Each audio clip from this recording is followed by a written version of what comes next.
Well, there we have VJ. All original still.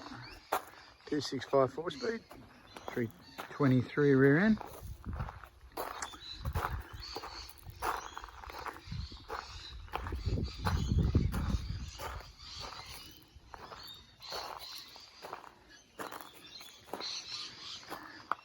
And then the old V8. They're like chalk and cheese really. This thing's immaculate. Big diff, 4-wheel discs, 5-speed racing gearbox in it, like 600 horsepower gearbox. A 500 horsepower engine in it.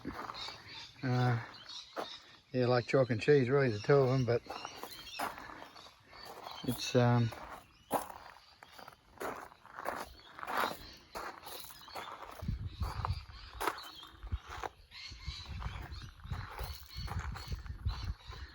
both pretty cool cars, I reckon, in my opinion.